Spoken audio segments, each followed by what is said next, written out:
Hello, everyone. Welcome back to another episode. And before we get into the episode, I do have an announcement. And the announcement is that I have officially joined the Dedicated Tax Pro family for the tax season of 2026. And I am helping to prepare taxes. So if you are in the need to have someone to prepare your taxes, or if you know someone who has this need, please send them my way to be able to help them to prepare their taxes for the 2026 season. I am so excited to be able to help my community with this service. It's so important. We want to make sure that you get every single penny that you earned, right? That you deserve. So if you would like a free estimate, please send me an email at De La Cruz period dedicated tax pros at gmail.com. Again, I will include that email in the show notes and show description so you can get your free estimate. And also, there is a referral bonus. So if you refer a client to me, the firm will send you $50. So that's right, you can even earn $50 per client that you refer to the firm. Again, that is Dedicated Tax Pro. I am so excited to be able to serve you guys with this new service. And if you have any questions, please let me know. Now, enjoy the episode. Welcome to the American Dream in the Eyes of Immigrants podcast. I am your host, Heidy De La Cruz, and I am on the mission to change the narrative of immigration, one immigrant story at a time. Hello, everyone. Welcome back to another episode of the American Dream in the Eyes of Immigrants podcast. I am your host, Heidy De La Cruz, and today I have a very special guest. I have George here with us from Siembra Connect.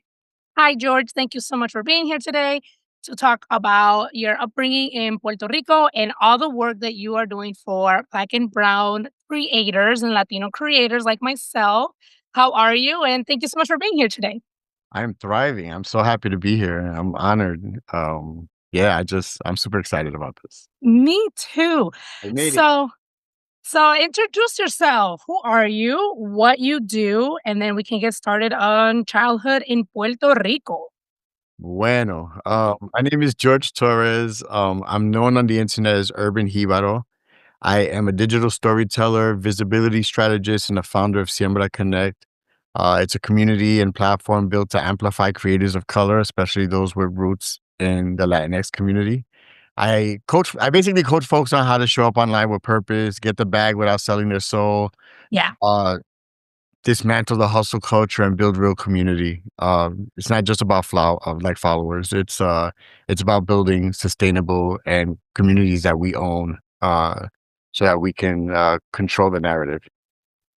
Love that. And you really are about community. Like we've been following each other for a while and you are just like always pouring information, knowledge, experience. I'm signed up to your newsletter and you're always just pouring so much into us. So yeah, you really are all about community and I love that. Cuz really that's what we need. Like we need community to be able to support, to connect, to help each other out. Like I am not about competition. I'm all about community. So I love that. I love what you're doing. Yeah, so my early beginnings on the internet start with a website that I started in 1997 called Sofrito for Your Soul. It was Okay. it started off as my personal poetry book with the world. It then evolved into being a diary. And then before you knew it, the internet was brand new. So it was like everything was new. So we started innovating and we started providing email and we started providing recipes and Mm, stories. And I opened up the platform to other people.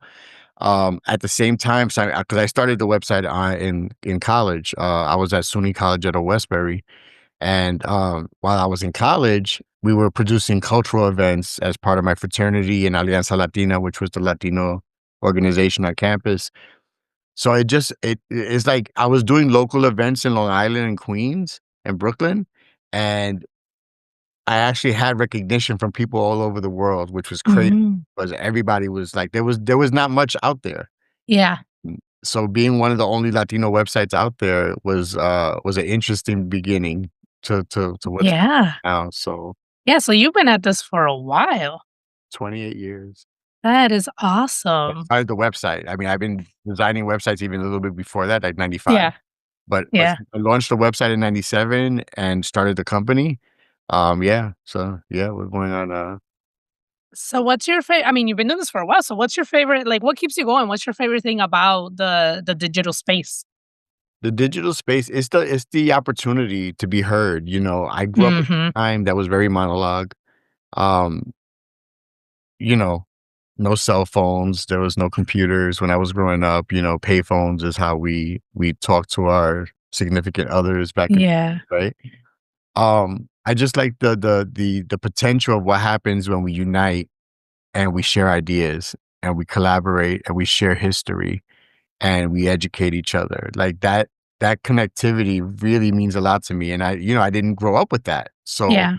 I grew up with real community and I just had like ideas of like, what if I took what my grandmother built in Brownsville, Brooklyn, when she Mm. was the director of Meals on Wheels, that type of community, that type of education, those storytelling circles, um, Yeah. the spiritual circles, right? What if I took that and brought that to the digital space with a global audience? People, Puerto Ricans, Latinos that are all over the world. Um, our first major audience was Puerto Ricans serving in the military. Now, Mm. 'cause remember, when I started the website, not everybody had computers. Yeah. They have to go to like cafes, or you had to Oh, the library, yep. go to Kinko's or, Yeah. FedEx office, at the time, to go, use a computer, and it was a big social scene, right? To go to a cafe and chill and, like, chat with people and whatever, and la gente se empezaron a enamorar, and well, like I started off in AOL, like, chat in a group called Ethnic Latin Love. Okay. And then when AOL disbanded, I don't know how much you know about the history of the internet, but when AOL was the dominant internet provider, everything was in a closed space. There was no www dot what Okay. it was AOL.com, and it was Prodigy.com, and it was a couple of other smaller companies, Earthlink, etcetera, and they all had their own little spaces, and you could shop online for with AOL. Like, AOL was the dominant force. Mhm. They deregulated the internet and they started allowing people to buy domains. The internet broke up. So fast forward from 97, from us starting the website on GeoCities to like 2000, 2001, this company called Community Connect launches. And Community Connect was owned by a bunch of Asian guys, and they started three platforms. The three platforms were Asian Avenue, Black Planet, and migente.com. Mi gente! Oh my gosh. So when you Okay. talk about the history of social media, people of color were at the forefront. There was no Mm. MySpace, there was no Napster, there was nothing. There was migente.com, Ay Caramba, which was owned by John Leguizamo, which was almost like a direct competition with Migente. Yeah. There was latinflavor.com. Mm. There was, which was like a YouTube. It was like the first video sharing platform, and they were one of the first companies to ever get funded. There was lamusica.com that was started by Little Judy, who worked for La Mega. Little Judy wasn't even Latina, she was Italian, but she loved Latino culture, she was really into Mm. salsa and merengue, and she started lamusica.com, which eventually got sold to La Mega. Everything that Mi Gente Mm. had, MySpace emulated. And MySpace Mhm. was kind of an accident because MySpace was never really supposed to be a social platform, like, what it became, it was, like, natural. It became what Mi Gente was because that's what the people made it, right? Yeah. But MySpace was supposed to be a place for you to find your favorite band and discover new music. That was really it. Like, it was Wow. Spotify of that time. It was supposed to be a Spotify. You went on there, you listened to music, there was playlists, and then you turned around, there was no apps back then, right? You went from MySpace, you went there, and then you found out where those people were gonna play, what concerts, what clubs they were gonna be at or whatever, and that was really what MySpace was supposed to be, but it became something else, but people of color, to my original point, people of color drove innovation in the social spaces. We were first. Well, thank you so much for that history. Like, I remember AOL. I mean, of course, I was really young, but I remember AOL. Like, everybody had it. That was a thing. And then, of course, I remember Mi Gente. I've heard of Black Planet, but I didn't have it. and things like that. And then, of course, I had MySpace, so I Black Planet is the remember. only actually, Black Planet is the only website that's still around from that conglomerate. Oh, it is? Wow. Black Planet was sold to Radio One, which is a radio network, uh, Mhm. black-owned radio network. So they bought Black Planet, and then I think just like maybe 2 years ago, they took Mi Gente down, which I was really sad about because Oh, my page there, and, it was pretty cool. yeah. Yeah, yeah, It was a cool wow. time, it was a cool time. A lot of really good friends and collaborators and people that I've known. The thing with me is I collect people, so people stay with me forever. Like, meet them and they se quedan conmigo. Yeah. A lot of the people who I've my first, for example, my first, radio when I started my first podcast in 2007, my first co-host was somebody I met in AOL. Oh, Oh, wow. she's like my best friend. Like, she's one of my 3 best friends today. So yeah, so like, so there was a very deep roots, Yeah. and even the movement, the Capicu movement that we started in Brooklyn with the poetry, that my partner from that I met from Mi Gente. He was like the Tom of Mi Gente. He saludaba a todo el mundo. He used to say hi to everybody as soon as they joined. Yeah. And he became like the center of he became the godfather of mijente.com. And me and him became business partners, and we just celebrated our 18th anniversary as partners. Nice. Oh my goodness. So, yeah, you really community, and then you keep your peoples. Mi That's so good. familia That speaks a crece. lot about you too, though. Mi familia crece. Trust me. Yeah. It's been a beautiful thing. So obviously you've seen all how it's evolved from when it started to where it is now. Where do you think we will be like 5 to 10 years from You know, that's a good question. I thought I knew the answer to it. And one of the things about me is that even though I, uh, I do a lot of events and I teach a lot of people, I'm consistently a student of this, and now? I learn from everybody. I learn from 12-year-olds that are doing TikToks, back when Yeah. Musical.ly, my little nieces, my little cousins, Yeah, yeah. like, before TikTok was TikTok, it was Musical.ly, and they would teach me how to do Musical.ly videos and whatever, so I constantly learn, like, different trends and everything. Mm, Um it's hard to say. I see a yeah. decentralized place in as far as the networks are concerned. Yeah. I think there will be infrastructure that's built into social that's gonna be, like, where we could talk to each other on any platform at any time. I think everything's gonna Mm, converge. That's part of it. But I also think that there's a lot of organizations that they're gonna blink, and they're gonna realize they've been in the game for 20, 30, 40 years, so just like when El Banco that's in the neighborhood, when you hear somebody say, "Oh my god, this bank has been here for 100 years," you're like, "Ah, yeah. oh, wow." That's like, that's a big thing. Like, you think to Yeah. yourself, like, how many, generations in the family have worked in that business? And I think that we're gonna start seeing that now. I'm about to hit my 30th year in the digital space, Mhm. and, I'm way ahead of a lot of people, but there's a lot of people hitting 20 right now. There's a lot of people Yeah. 25. So it's gonna be eventually it's gonna be there's gonna be legacy behind this, There's Yeah. Yeah, legacy. for sure.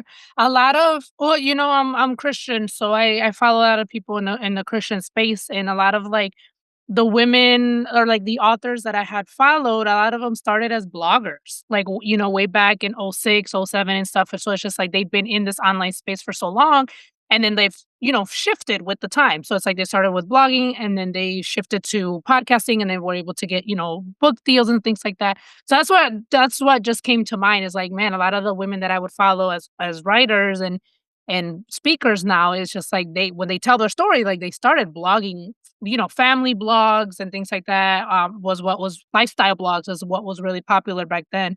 Yeah. So I love that how like you can build something online and have it, be there for or shift, right, as times change. But that's what I shared on Threads. I think yesterday it was like I'm building my own table. I'm building my own platform with this podcast, and that's one thing that I love about podcasting because it's like you don't have to go out and chase opportunities anymore. Like create your own opportunities, create your own community, create your own network, and that's what I feel like I'm doing with this podcast, sharing these stories and, like you said, being in connection with people and staying in community. So I love I that. think that's where my magic sauce comes in, because everything that I've done in the digital space, I feel like I was like the first one to do. Mm, No, I was the first Latino website to provide email. Like you could Yeah. actually sign up on my website and get, uh, uh, Heidi at, or Heidi, I'm sorry, Heidi at sofritoforyoursoul.com. Like Wow. Okay. we did a partnership with a company that was called at the time Barrio 305, which like played like the original like perreo I was videos. gonna say that sounds very familiar. Barrio 305 was a technology that they loaned to some guys in Miami. It's a great story. Okay. This company called Bright Cove developed this video player, right? Video was really hard back then because nobody had the right computer and those apps and the download software. Like everybody had a different experience when it came to certain videos online. And Bright Cove created this player that you could embed on your website. And this company, this music group, this like independent label, Barrio 305, they were down with Pitbull, they were down Mm. with all the guys from Puerto Rico, the perreo movement. I'm talking about like early Daddy Yankee, Nicky Jam when they were Yeah. Yeah. I'm talking about that time, right? Yeah. Yeah. And and I had the player on, I had a partnership with them. We had Wow. so it's like I did so many crazy things that were just like unheard of. There was a website Yeah. called Antojitos. Hi, Heidi here. Thank you so much for listening and supporting my podcast, but most importantly, the mission. If you would like to further support this podcast, there are a few ways you can do that. You can sign up for the newsletter. You'll receive the episodes straight to your inbox every time they drop. The link is in the show notes and the show description. You can subscribe to the podcast YouTube channel. And lastly, you can donate money. That link is also in the show notes and show description. If you would like to sponsor an episode or promote your business on this show, send me an email at Heidi@HeidiDeLaCruz.com. Thank you and enjoy the rest of the episode. This was this woman called Susan Batinclot, but I'm probably chopping up her name. But she had this company called Antojitos where she would actually make gift baskets of Puerto Rican candy and like Antojitos from Puerto Rico, right? Yeah. So our first partnership was us making gift baskets for soldiers that were at the time in Kuwait for Desert Storm. Mm. So, one of my first ambassador gigs was the Nassau County Museum of Art doing their first Latin American exhibition. And they reached out to us and they were like, you guys seem to have a pulse on the community. You think you could fill up a couple of buses and bring people down to see Frida and Jose, and Diego and Botero and all that stuff? And I was like, I'm down.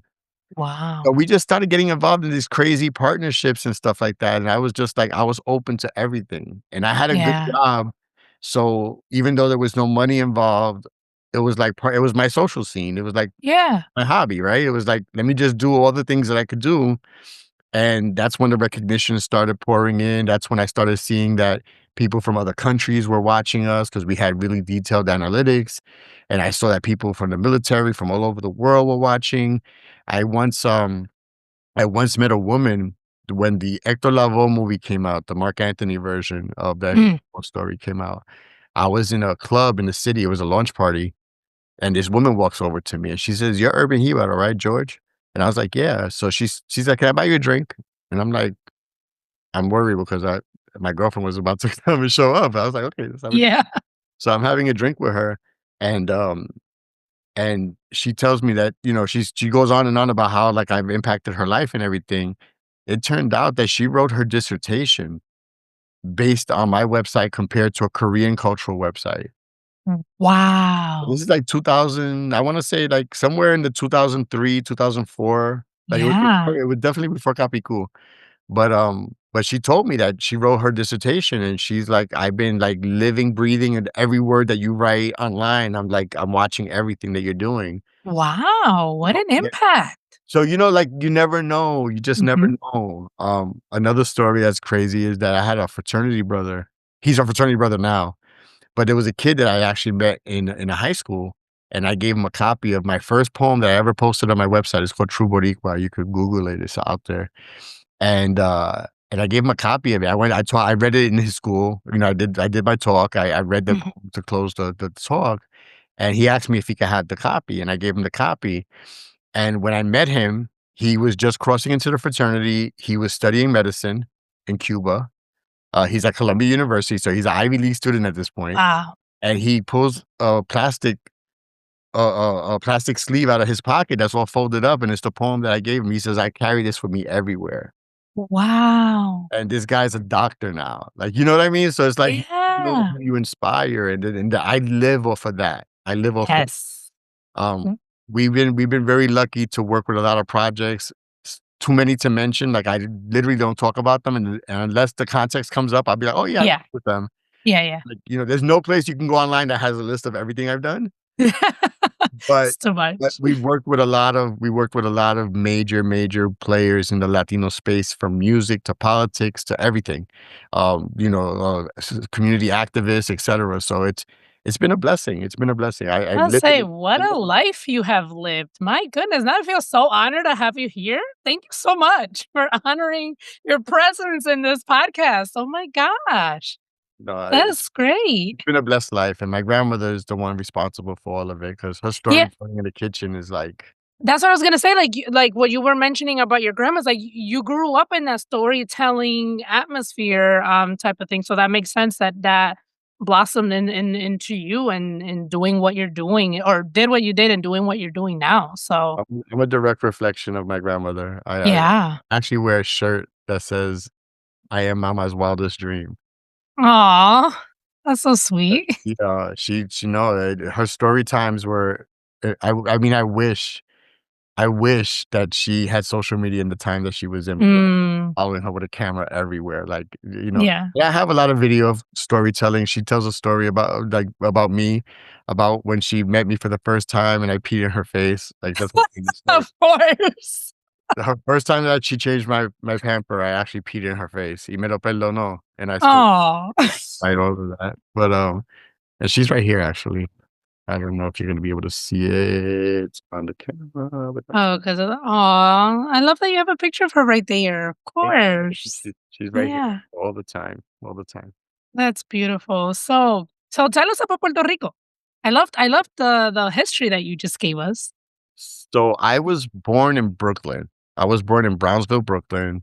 Like I said, my grandmother was we lived in Howard Projects. My grandmother was a community activist and Mm, founding director of Meals on Wheels in North Brooklyn.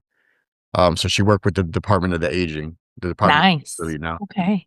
And, my dad, my mom and my dad were divorced, and, around the time I turned about 8 or 9, I kept asking my mother, I kept bugging my mother about my dad. It's like, "I wanna see him." I don't Mhm, for the last time I remember seeing him was I was, like, 3 years old, and he gave me, like, a big wheel, and that was mhm. the only memory I had of my dad. Yeah. And he used to write letters to me and everything, but I didn't, there was no sharing pictures online or anything. Yeah, yeah, yeah. So, I saw photos of him, but I never really had a relationship with him. So I kinda convinced my mom to take me to Puerto Rico to meet him, and, I you know, that started a dynamic where I started have, like, joint custody, and I started spending more time in Puerto Rico. I lived with him Mm, for years. I actually studied in Puerto Rico. My first language was Spanish. I had yeah. to learn English when I was here, and then I had to go to Puerto Rico and relearn Spanish. So that was an interesting dynamic. Mm, One of the best things about Puerto Rico for me was I really got to learn a lot about culture. Everything that my grandmother used to talk to me about, I got to actually witness, and I started connecting experience. dots. Nice. Um, but I lived in different places that have very, very different dynamics. So I lived in Bayamon, Okay. where I lived most of the time I was there. I lived in Carolina in the projects in La Lloren Torre. I lived in Loíza Aldea, which is literally the most Afro Latino city. Like, literally, if you were there, if you were in the community and you walked through the community, you would think that you were in Nigeria, Africa. Mm, Like, that's okay. how rich culture, the art, the language, everything, like, Yeah. I'm talking about, like, it's like a time capsule when I was living there. It was like went back 30 years, and the most beautiful community I've ever lived in. And then I lived in Dorado for a while. My dad was an accountant, so he was well off. And so, so I had the privilege of living in very, very places that were, like, very humble and poor. Mhm, And mhm. I had a chance of living in a little bit of an upscale space where I had, like, a pool and, I had, like, country club outings with friends and stuff like that, so it was very it just gave me a lot of, like, the depth and dimension Yeah. in terms of, like, getting to know different types of people. I feel like, one of the biggest skill sets that I get from that experience is that I learn how to adapt and be in any room and be able to be someone that's willing to that's willing to be heard and wants to be heard, Yeah. no matter what the space I'm in. Yeah. So that's the superpower that I walk away with from Puerto Rico with. And Yeah. to this day, I'm very active. I'm active in Puerto Rico with certain initiatives. Over the years, we've promoted a lot of movements around environmental justice in Puerto Rico, which is Mhm. cool. We did the Puerto Rican Day Parade for like 10 years, and every year my float was dedicated to one of the environmental disasters that was happening in the island. When Hurricane Maria happened, I got Mm. together with a group called Nuestro Ideal that's founded by one of my fraternity brothers, and we went out there to feed people and do like immediate aid. And then eventually, what we did was we partnered up with St. John's and Rutgers University and started providing farming resources for small farms, independent farms. So they gave us something sick, like hundreds of thousands of dollars to like bring resources, water pumps, solar panels, and things like that. So that was a great partnership at the time. And y seguimos, there's a lot happening Yeah. in Puerto Rico right now, so seguimos, in different ways. That's awesome that you were able to have both, part of your life in the island and then part in New York, because we know New York is very it's there's a heavy Puerto Rican population in New York. So it's cool that you got to have, both experiences in the island and here. I'm very freestyle and hip hop, and I'm very reggaeton. Yeah! I like, I You I know I I got to witness all those movements happening simultaneously. Wow, yes. Oh my gosh. I love that early reggaeton. Like, you were talking about the early Daddy Playero. Yankee and Yeah, Playero, Playero. Yeah, yes. yeah, that was We it. sing Yandel back then, and oh my gosh, yes, I'm yes. I talking about even before we sing and Gender. I'm talking about Trevor Clan. I'm talking about like not Angel y Chris, who are Daddy Yankee, Hector's father. Hector Father, yep. Yeah, so I'm talking about like the original Playero, Ivy Queen, of course. Evie Queen, yes, So yep. like, so like way, way back, like when Mhm. guys were just like literally they're not much older than I am. So like we're literally like the same age at the time. So it's kind of crazy. Yeah, so I was really young listening to all of them. So just Woo! yes, exactly. Wow. Now I listen to it and I'm like, this is what I was listening to as a child. As a child, right? Yeah. Yes, legit. Um, oh my gosh, okay, so you're talking about how you had both, because you said that you were, like, well-versed with hip hop and then well-versed with, the reggaeton de Puerto Rico, which I was actually thinking about that when the whole thing of the Super Bowl was going on, that Kendrick Lamar, performed, and I was like, "Man, I love that I grew up bilingual in the United States because it's like I get to experience the best of both. Yeah. I understand the Hispanic culture, but then I also understand the African American culture and things like that, and like understand the impact and everything. So it's like I'm listening to Kendrick and I'm listening to Bad Bunny too. So it's like you get the And best of it's both. all linked because at the end of the day, all of that music has African roots. So Yes. it's very familiar to us. And so as soon as it Yes, calls us, exactly.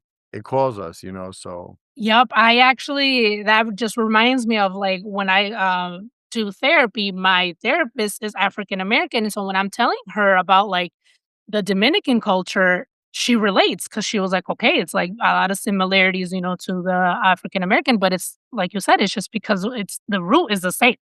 It's just, there's just a little bit of a difference here and there, but it's all rooted in, the slave trade and everything, but that's a whole yeah, it's a whole other episode.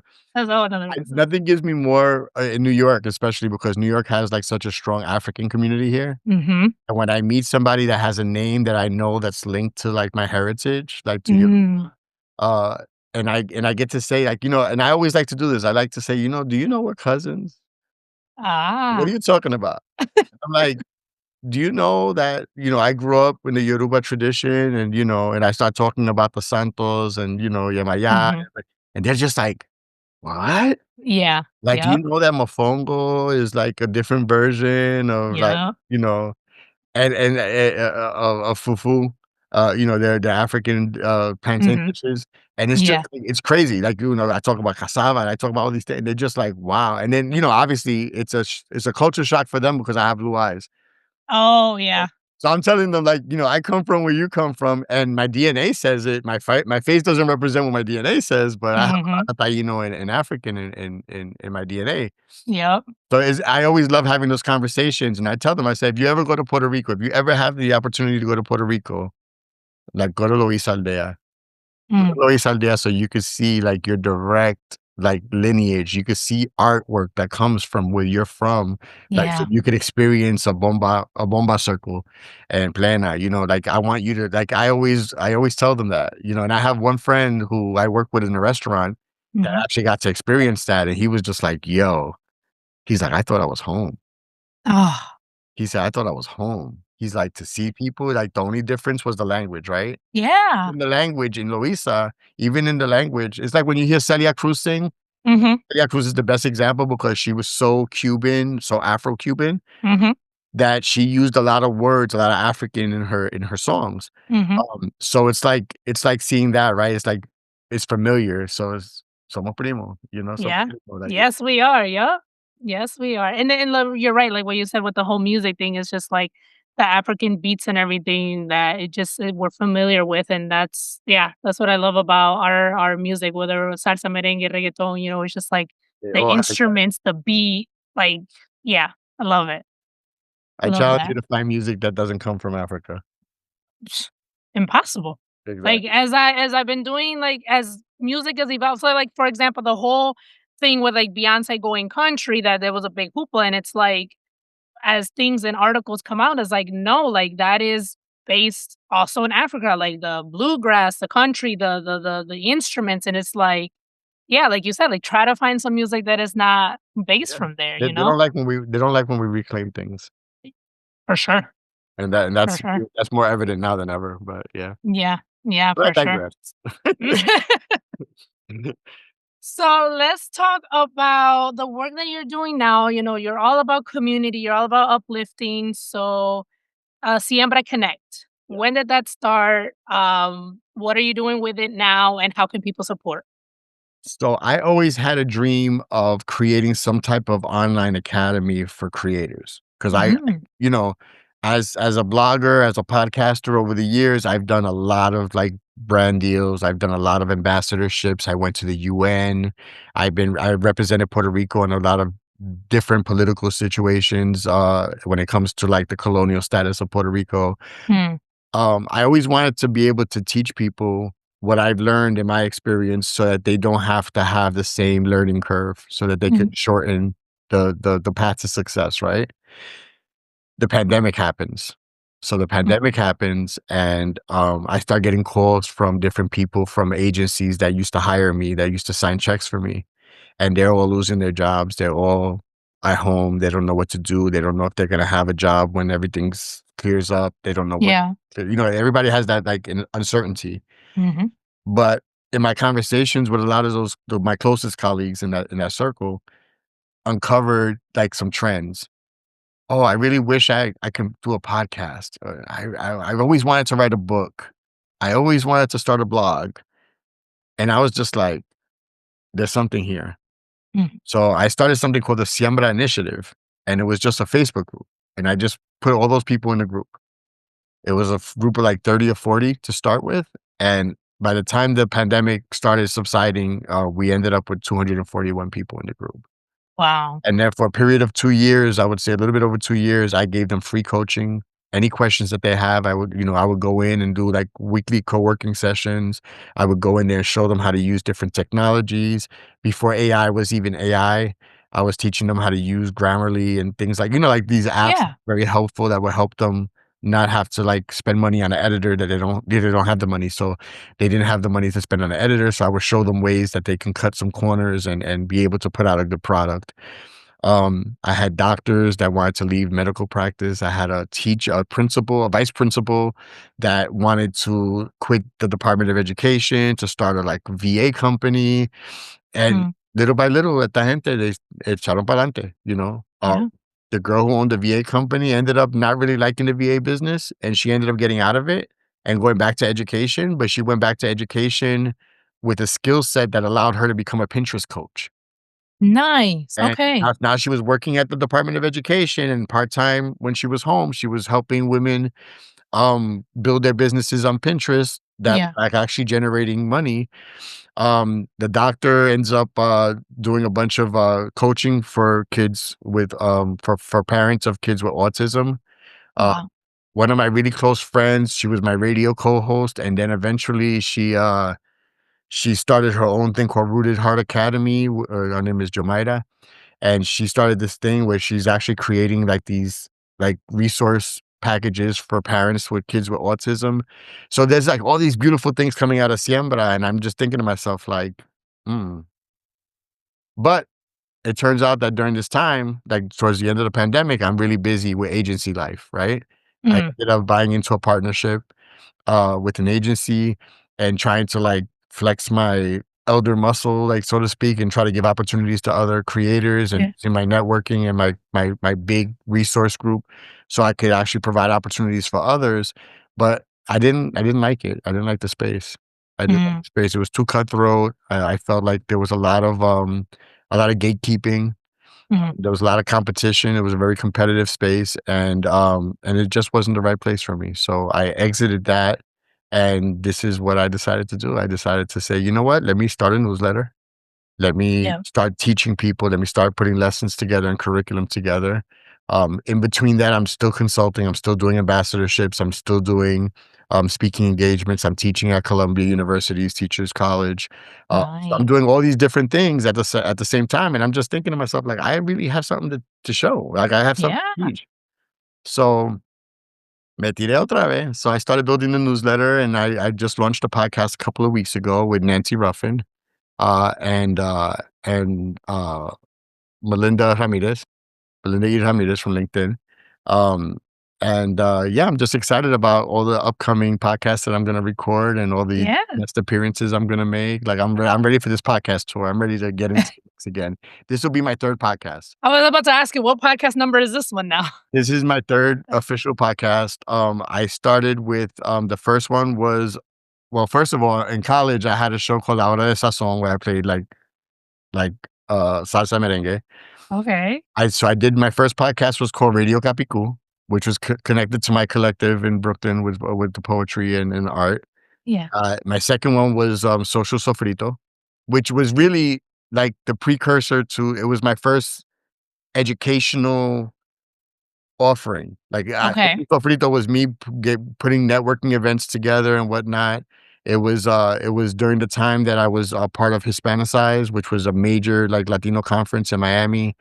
I spent about 10 years there producing and do different, leadership roles within the organization until they sold to John Leguizamo's NGL group, and now they're Me Too. They merged with Me Too. Okay. But I did that for many years, and that always put me in a position where I was around a lot of creators, and I had the opportunity to help them and to put them in places where nobody else had put them in. I had the opportunity to just build relationships with them and actually get to know them and visit their families. I used to do this thing when I was going out to Hispanicize. I would drive from New York sometimes, and I would actually stop in different cities along the way to random people I would meet on Twitter. I would be like, I'm driving through your town. Where should I eat? Oh, I'll meet you for coffee. Yeah. I'll meet you. So I would do that all the time. That was my real life. Like, it was Yeah. just like, But you're still doing that now, like, I remember posting doing on it Thursday, now. like, "Oh, I'm gonna be in Orlando," and I was like, "Dang, I wish I could meet up," but So yeah. I'm doing it now differently. So before Oh, okay. I was an ambassador for Toyota at the time. Oh, So I used to always drive their cars everywhere. They would have a car for me in every city or every event that I would go to. nice. But then, I was part of the Vayamos Juntos, the Lexus Latinos, like, collectives, right? Okay.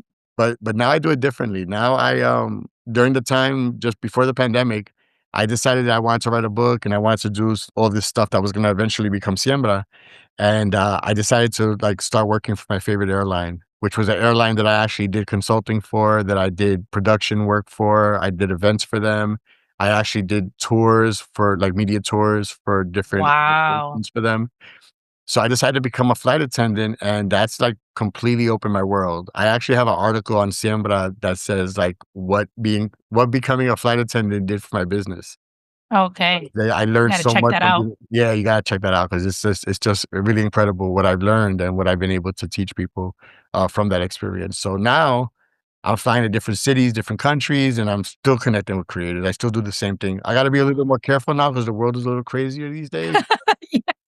But if I Yeah. talk to somebody long enough and I kinda get a feel for them, whatever, I'm down to meet. I just do more group meetings now, like, instead of Okay. one-on-ones, just because, like I said, the world's different now and Yeah. it's a dog You going on. gotta be careful. Yeah, yeah, for So sure. now what I do is I say, "Hey, you know what? I'm going down to Orlando. Let's meet up at this conference." And Yeah. I try to crowdsource a group together, so that we could go and we could build and collaborate and things like that. So I still do it, but I just do it differently. Instead of driving to places, I'm flying. Yeah. Do you come to Podfest every year? No, that was my first That year. was your first? Okay, because 'cause I've been wanting to, I mean, it's here in Orlando, so I've been wanting to go for, like, the past 2 years, but siempre salta algo en enero that I can't go. So this year I went to the border, so I was prepping for that trip, and so I was like, "Okay, I can't do both." So hopefully next year I'll be able to go to Podfest, and I Podfest haven't. was a very enriching and it was a very good conference for me to go to. I'm glad that I listened to my gut and I Mm, went there. I bumped into some people that I worked with in the past. nice. Feliz Montenegro, who actually has Latins in podcasting. He has his own award situation going on. Oh, He works with my former partner from the Hispanicized world. So which has a whole new movement going on now. And I just met so many people, and not all of them Latino. I met people from a lot of different countries. yeah, Mm. I met the yeah. founders of Podfest, and we had a great conversations about potential collaboration. So Nice. it was a good situation. I was close to home because my family lives in Central Florida.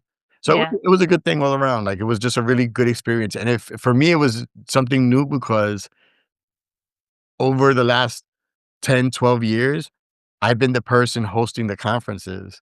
I've And now you been were the person able to organizing. attend. I was able to attend as a student and not Yeah. have the pressure of running one place to another or Mm, have to, like, interrupt the conversation to go take care of, put out a fire. It yeah, was, like, me just chilling. It was like, I had breakfast with somebody and we ended up going to the sessions an hour late because the conversation was so deep. So yeah. yeah, so it's like, it was a different experience for me. Like, it was definitely something that, I'm gonna do again. I have a list Okay. of conferences I wanna go to, and I promote them on Siembra. I always list what's coming next. Yeah. So yeah, I'm gonna be doing more investing in those experiences. That's good. I love I haven't gone to a podcast conference yet, but I go to, business ones. I've gone, again, in the Christian space, so, like, women Christian conferences, and, you always leave I feel like so filled up, right, and so motivated and encouraged. So I definitely wanna make it to Podfest and see other podcasting conferences. Definitely from your suggestions on your newsletter, I'll see which ones I can make it to.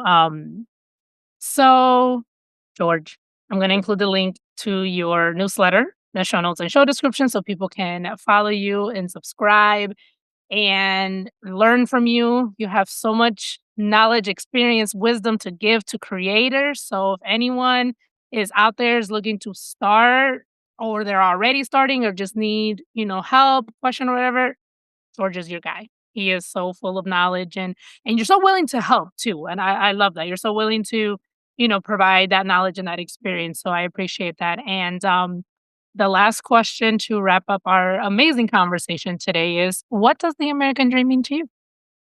Oh, man. So watching your podcast and hearing that question, it's, it's complicated. It's really complicated. To me, the American dream has always felt like a complicated promise. Yeah. As a Puerto Rican, I don't have the same experiences that many of your guests have, because it's not a immigration story, it's a migration story. Yep. But it's hard to chase a dream that was never designed with us in mind. I think that, Oof. us being, US citizens almost by force, thanks to the colonial status that keeps us in political limbo, Yep. is a hard pill to swallow, and growing up and learning about the history of what that means to our people, what it meant to my grandmother and her generation and generations before that. I don't like the fact that we're in political limbo. So the fact that we could serve in wars and we but we can't vote for a president, that we pay taxes, but we don't get the same representation and resources as other American citizens. Yeah. It makes the American dream more of a contradiction, if that makes sense. Perfect sense. Uh, And if anyone is listening and they don't know what he's talking about, please research. yeah. So growing up, I saw how my people hustled with pride. People were brilliant. They were creative, but no matter how talented they were, they still get pushed to the margins, right? Yeah.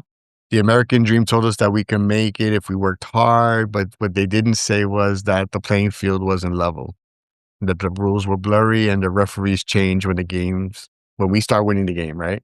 Oh, yeah. So I believe in dreaming, but just not that dream, right? I believe in our dream. I think we should be rooted in dignity, liberation, and self-determination. I think that we should not have to leave our island to survive. I don't think that, yeah, I don't like the fact that we're being pushed out, that it seems like they want Puerto Rico without Puerto Ricans, if that makes sense. It does. Where our culture is celebrated and not commodified, where we define success for ourselves, by ourselves. So I think that dream is possible, but only if we get real about how the systems failed us and we start fighting for that version that includes all of us, you know? Yeah. And I don't know if that's possible. I don't know if we're too far gone as a country for that to really happen. But that's the dream I'm chasing at the end of the day. And I know that politically, that type of unity may not be possible, so to speak. It's funny because I think, and I'm sorry, I don't mean to go on a tangent, but when I was in college, I pledged a fraternity called Phi Iota Alpha, and that fraternity was based on the idea of Pan Americanism. And Pan Americanism was the idea that all of America, like United States, Central and South America, all were united under the same ideals. Mm. I believed in that when I pledged a fraternity, and the reality is when I came out of that college experience, I realized that the world didn't work that way. But I did feel that despite the fact that the ideology cannot be manifested in real political power structures, I felt that spiritually and entre nosotros, we could have that sentiment where we help each other, where we commune, where we Yeah. share, where we collaborate, so that we can have that type of experience, that political structure would have hopefully afforded us. So I kind of still feel that way, you know. Yeah. I still feel like, a lot of the work that I do is because of the problem. So it's a blessing and a curse, right? Like, so all my success is the fact that we don't really have everything that we should have, and I Yeah. have to actually go out there and work. So what I tell people all the time is that I hope that one day I can retire. I hope that Mm. there's no need for what I do in the future, that everything is so blissfully abundant that we just have it. And I could Mm. work on something else. I could just do something different. You know what I mean? Yeah. So I guess my dream is to not be relevant in that way, Mm. but still have a legacy.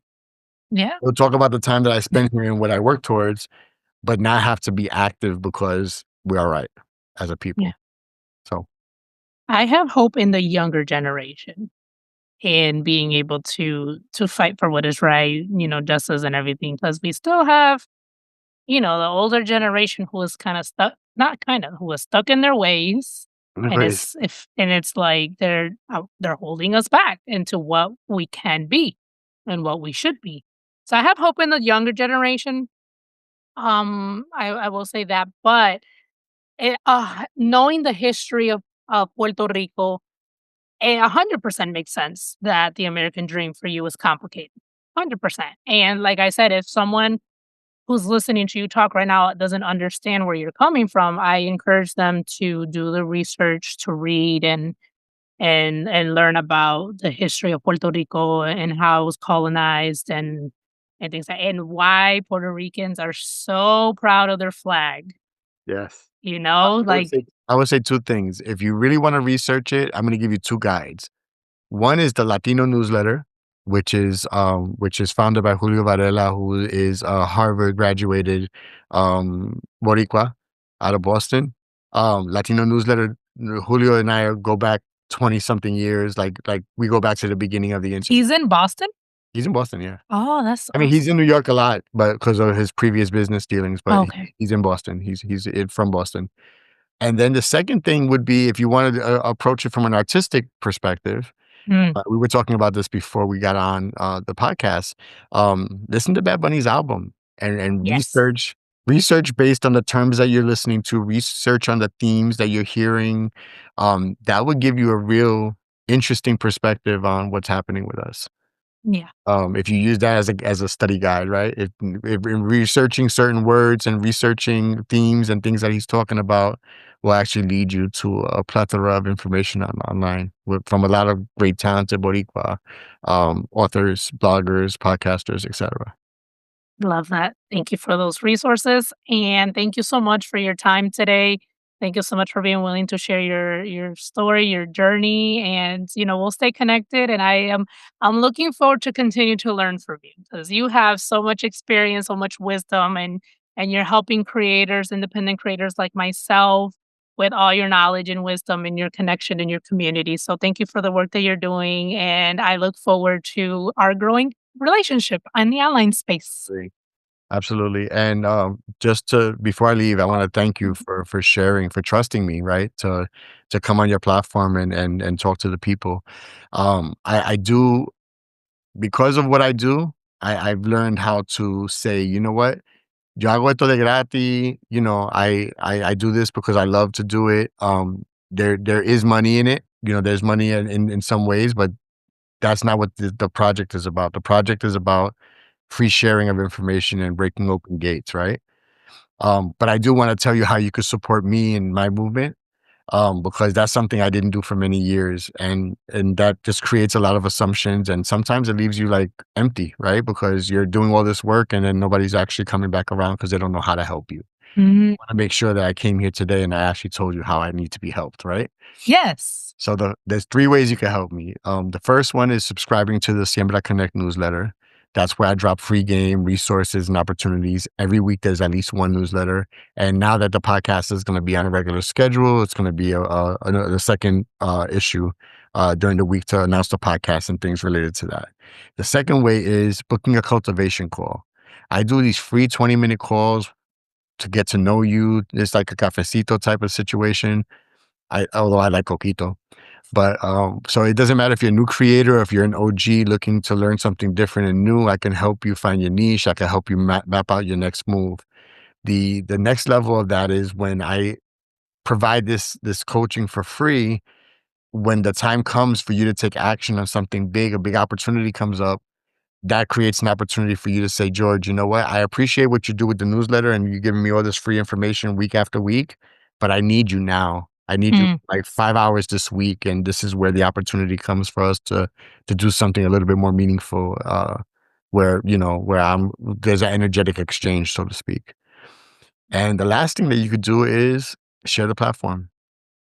Tell your primos to tell your primos to tell your primos to tell their friends, your comadre, your barber, whoever has a vision and doesn't know where to start, like let them know that the platform exists, that it's free, that they're going to meet a whole lot of people that are doing similar things or doing things that complement what they're trying to do.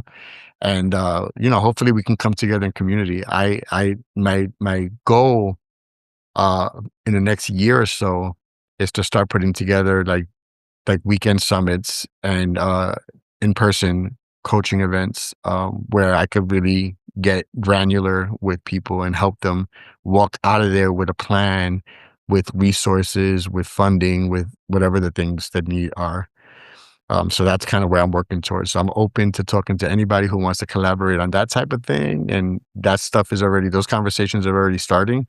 Um, I'm here. I'm here and I want us to grow together. So I love that. you're So, yes, I'll include all your links. So, sign up for the newsletter, share it, follow him on Threads, Instagram, all the platforms, and share, get involved.